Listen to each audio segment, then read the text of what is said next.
The Steelers season is over after a 31-17 loss to the Buffalo Bills in the wild card round. Reacting to this Monday playoff game, welcome into the Bleav in Steelers show. I'm your host, Mark Bergin, with a live reaction in a disappointing finish to the Steelers season. Before I get too far along, today's episode is brought to you by BetOnline.ag. There's still plenty of NFL playoff action. If you want to place a bet on any of the NFL games, spreads, player props, BetOnline.ag is the place to do it. Use our promo code Bleav. That's BLEAV. You can see that on your screen right now to receive your 50% welcome bonus on your first deposit. BetOnline, where the game starts. Where do I start? Let's start here.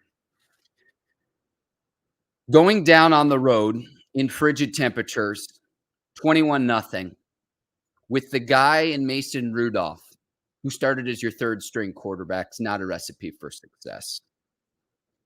And you wanted a different result, but you dug yourself too deep a hole. It was almost 24-0 before Montravius Adams blocked the field goal. But it was the turnover battle and it was running. We told you that would happen going into this game. Steelers turned the ball over twice. George Pickens' fumble and Mason Rudolph's interception to Kaiir Elam in the end zone, trying to connect with Deontay Johnson. Both of those plays are huge. And it could have been even worse if they had ruled Freiermuth's fumble a fumble.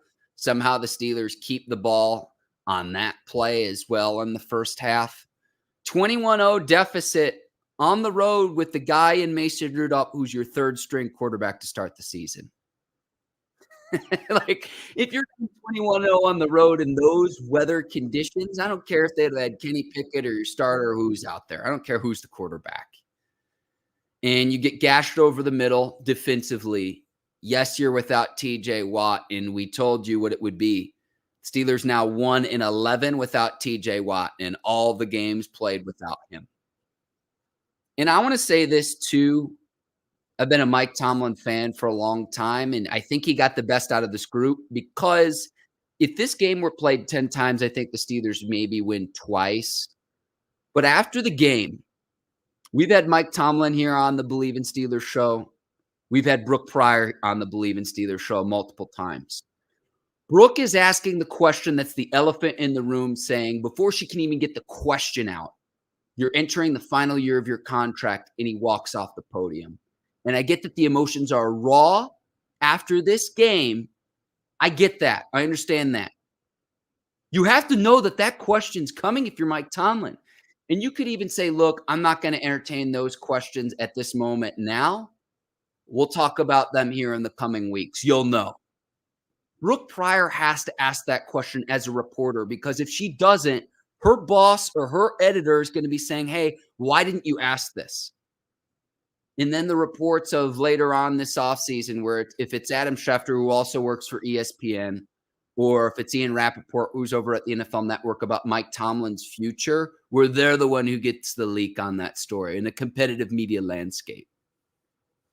Tomlin's got to answer the questions that are going to face him in the 21-0 start, and you can ask the questions about the game.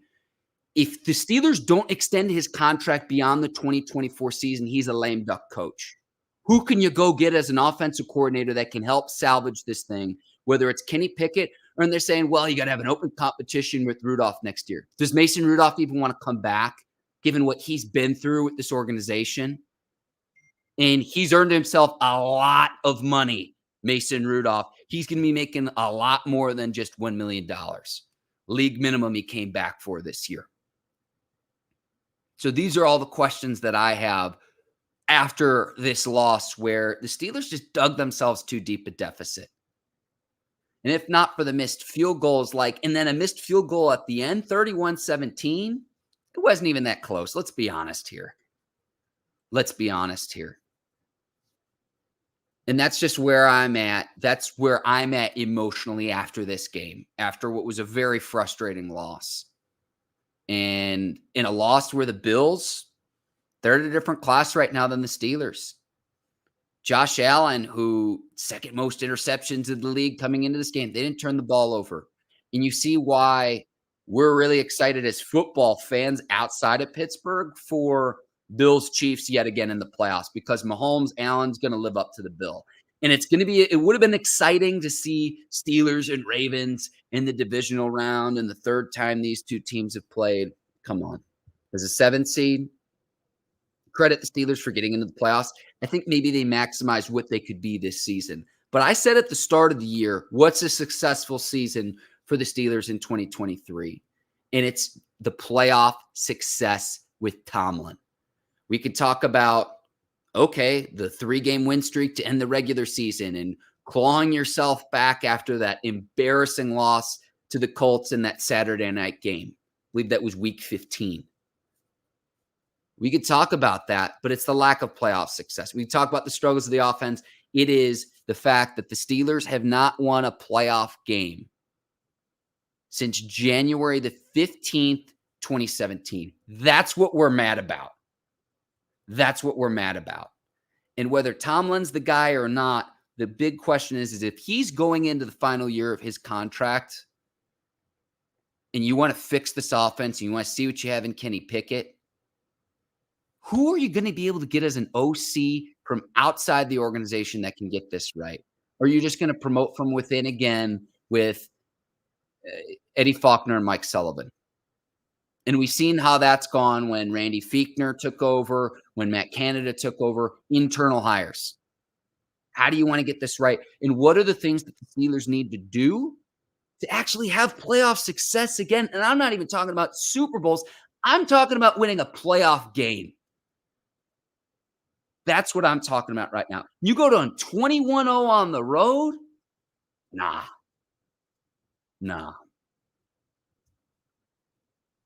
Is the turnovers his time of possession? Now, Pickens fumble. He's trying to make a play. Young player. He's very frustrated at the end. The pass interference penalty. But Deontay Johnson on Kaiir Elam's interception has to find a way to break up that pass, almost where the receiver acts as the defender there. Down in the red zone, you've got to get a score there. I thought that was a huge play. And Mason Rudolph's trying to make a play in a tight window, and Elam made a great catch. He made a great catch. I thought that was a huge swing, but the turnover battle, 2-0. And then the Bills had the ball for more than 33 minutes in this one. And they're playing with that physicality that we haven't seen. On that Josh Allen rushing touchdown, Damontae Kazee missed tackle on that play. I understand you're trying to strip Allen. Second longest rushing touchdown by a quarterback in playoff history. Just get him to the ground, live for the next play. And Josh Allen, I thought, was spectacular today. I really thought he played a great game for the Bills. And the Bills are hot now, too. Going into the divisional round against KC, they beat them earlier in the regular season. Bills have now won 6 games in a row. They've won 6 games in a row heading into the divisional round, and they'll host KC at home. People checking in, I want to say hi. Temple Radcliffe saying, thanks for a great season, Mark. Temple, thank you for watching. I appreciate the kind words. Steven checking in saying, I turned this game off when Josh Allen was halfway to the end zone on that long touchdown run. What an absolutely embarrassing performance. Yeah, Steven, I can't imagine a lot of people are happy after this one. Autumn checking in. Looking ahead to next season already. I love it. Saying, Autumn says, hey, Mark, Steelers need to put Broderick Jones at left tackle, get another right tackle, and really need a center, get another corner, more linebackers, another defensive tackle. Yeah, I hear you, Autumn. Autumn, thank you for watching. Thank you for your comment. The frustration lies with the lack of playoff success. January of 2017 is the last time the Steelers have won, and we could talk till we're blue in the face about all of this, but that is what we're frustrated about. And again, if this game's played 10 times, maybe the Steelers only win twice. Maybe I'm being generous there. Pittsburgh entered as a 10-point underdog today. But going down 21-0, how do you dig yourself out of that kind of deficit and expect to win? And then you're going to have to abandon the running game and put more of the onus on Mason Rudolph. That wasn't going to be the recipe for today's game. It wasn't going to be. Take the home crowd out of it, too. A raucous crowd. It seemed like in the first half, everyone was just throwing the snow in the air in celebration after big play after big play after big play. I didn't think the defense was that good today. And again, you're without TJ Watt. I certainly understand that. But you got a sack from Marcus Golden today. I don't think the final score was reflective of the domination by the Bills, because you take away missed field goal at the end, you take away the blocked field goal. It's another 2 scores. That's at least 6 more points if you're Buffalo. And it's just too little too late from your Pittsburgh, where's that from the jump? In a playoff game. In a playoff game. And I get that they're tough. And look, Buffalo, I'll be honest with you, I think that they should be favored against the Chiefs. I don't know what BetOnline has that game line at, but at home, the way that they're playing and the Chiefs offense that's struggling coming into the playoffs maybe looked a little bit better against the Dolphins, but that Dolphins game was the Chiefs defense. So I'd say I like Buffalo headed into the divisional round. I really do. I really do. But Mike Tomlin's got to answer that question at the end, or say, hey, I'm just not going to address that at this time. I'm going to focus on this game. Next question. Just walking off, you could tell he's mad. A lot of Steelers fans are mad. A lot of Steelers coaches, personnel, everyone's upset with this playoff result. Because from the jump, you were down 21-0. It was almost 24-0.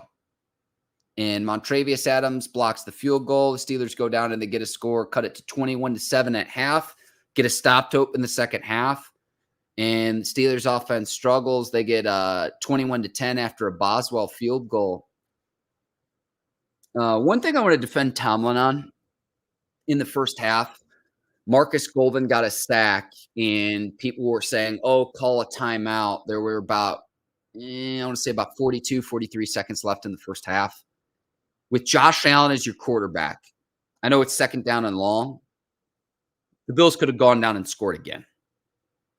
And you could have said, well, force the Bills to punt, because it appeared that the punter pulled his hamstring when Montravius Adams blocked the field goal. Nick Herbig picked it up. I was really hoping for a scoop and score. And I think the Bills only punted once in the second half. The punter looked okay on a punt to Calvin Austin III, and was at least able to get it done then. And I'm sure they either stretched it out or gave him a shot or did something at halftime to say, hey, we need you to be able to do something, even if it's like a 30-yard punt. But people are criticizing Tomlin for that. I didn't think that had any bearing on the outcome of the game at all. I'm going to be honest with you, because with Josh Allen as your quarterback and you put more time on the clock for him, the Bills were out of timeouts at that point. What's to say Josh Allen can't go down and put your team up another score, and it's 24-0 at half or 28-0 at half. It's all the clock management gurus. I will say this. To call a timeout with 2 seconds left in the first half didn't make a ton of sense to me, but the odds of the Bills scoring a touchdown there versus maybe the Steelers getting a defensive touchdown, maybe that's your argument there. But what a frustrating result tonight for the Pittsburgh Steelers. And what do you do to move on in the offseason? So here would be my roadmap.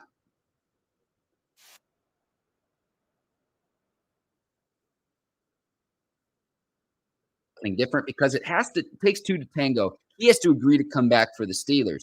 Assuming he's due back, I figure out a way, even if it's just on paper, to say, we're going to extend your contract beyond the 2024 season so we can go get the best offensive coordinator this organization can hire from outside the Steelers organization for who's currently on the coaching staff. So we're going to bring in a new OC, and Tomlin won't be a lame duck with a fresh contract. That's the first thing I would do. Number 2, I would go to Mason Rudolph and say, hey, can we bring you back on the cheap? Can we bring you back for, say, a 2-year contract for about $10 million, $5 million a year? How does that sound? The money you're allocating to Mitch Trubisky right now, you cut Mitch Trubisky, you give to Mason Rudolph, you draft a quarterback mid to late rounds in the 2024 draft, because you probably start the season with Kenny Pickett, open competition, Pickett, Rudolph. If Rudolph doesn't want to come back and wants to test the waters in free agency, and that's well within his right, because I think he's earned himself some money the way he's played the last 4 games. You've got to bring in someone because if Pickett's not the guy through like 8 games next year, you got to do something. I'm operating under the assumption that Kenny Pickett is your starter for the 2024 season, but the reality is through 2 seasons now, he hasn't been able to get through a full season from the moment he stepped on the field week 4 of the 2022 season to say, I can make it through a whole season healthy. The best ability is availability. Kenny Pickett hasn't been able to get through a whole season healthy at this point. And if not Mason Rudolph, you either have to see what the free agent class is, or you got to go make a trade and go get someone to serve as a backup to Kenny Pickett, because I'm not convinced he's the guy right now. And then you got to decide some things too. Najee Harris, you're picking up his 5th-year option. Honestly, he played well in the last few games of the 2023 season, but I probably wouldn't, because I wouldn't pay a premium for Najee Harris. I like him in the locker room. I like him as a leader. His on-field performance, Deontay Johnson's going to be in the final year of his deal too. So those are realities that you're entering into in the 2024 season of what you need to decide. I would also say, hey, Allen Robinson, thanks for your services. We're not picking up your contract for $10 million. And the same with Chuks Okorafor, where he's making about 10 plus million to sit on the bench. Nope, bye. And the Steelers can either go get another swing tackle. How the Steelers handle Broderick Jones and Dan Moore Jr. is going to be interesting, because Dan Moore Jr. on the cheap is going to be entering the final year of his deal. Do you want to move Broderick over to the blind side? Do you want to flip him in the offseason? Because then Dan Moore Jr., say what you want about him, and he had a really dumb penalty on one of the extra points tonight that they didn't enforce until the kickoff, but he's played well enough relative to what he's making for a salary, and he's making less than $2 million a year right now. And he's a starting offensive lineman in the NFL. That's great value. You're going to have to pay more for him if you want to keep him. And then the center position with Mason Cole, I mean, that's no secret. Robinson leaving the game with a concussion. Joey Porter Jr. too. I didn't talk about this yet. I thought the play where he was trying to tackle Stephon Diggs and then Connor McGovern for the Bills, I thought it was a dirty play. Just going to be honest from what I saw. And I understand the lineman's trying to move his skill position player forward, but the way that he kind of just rolled up on Joey Porter Jr., I thought it was a dirty play. And there's going to be some animosity between these two teams if they see each other again. There's going to be, because you looked at the sideline and George Pickens was not happy after that. What he thought was a pass interference penalty, I think it could have been called. Now, down 14 late in the game, does it change the result of the game? Probably not. Probably not. Steelers and Bills not due to play in the 2024 regular season, so be aware of that. Be aware of that. Temple, this is perfect. Temple saying, showed heart and stayed in the game, but can't come out so darn flat. Yeah. Yeah. Autumn checking in. Hey, Mark, I love Mike T, but the league is pivoting to offense. We as an organization really need to evolve with it. We need a franchise guy like the city, and the team deserves it. Autumn, do you want to see the Steelers go see who else they could get as a head coach? Because one other thing, too, that no one wants to talk about with Mike Tomlin is this. If you bring in a new coach, the Steelers run a 3-4 base defense. All of your personnel is for a 3-4 base defense. If you bring in a new coach, is he going to want to implement a 4-3? See, we focus so much on the offensive side of the ball and trying to get the offense right, something that hasn't been right, if we're being honest, since Ben Roethlisberger shattered his elbow in week 2 of the 2019 season. So if you bring in a new coach, you also have to have a plan defensively. That's an important facet of football. And you still have some young talent, like Freiermuth is still a young player, I believe in his 3rd year. George Pickens as well. So you still have some young talent. But then Deontay entering the final year of his deal, he's a good route runner. He's a very good receiver. Do you want to pay a premium for a player like that? Or do you want to allocate that money elsewhere? See, these are questions that the Steelers are going to have to ask And they're going to have to ask too relative to what's your plan for quarterback. So before I sign off, here's where I'm at. I would try to extend Tomlin beyond next year with the reason of you've got to bring in a new OC from outside the organization. Assuming Kenny Pickett wins a quarterback competition between hopefully him and Mason, he's going to be your starter next year. If Mason even wants to come back, can he come back for, say, two-year contract, $5 million a year? Beyond that, it's probably not worth it, but he might be. Another team might pay that. When he tested the free agent market last offseason, there wasn't much there. He came back on the cheap for the Steelers. The way he's played in the last 4 games of the regular season, if Pittsburgh doesn't pay him, someone will.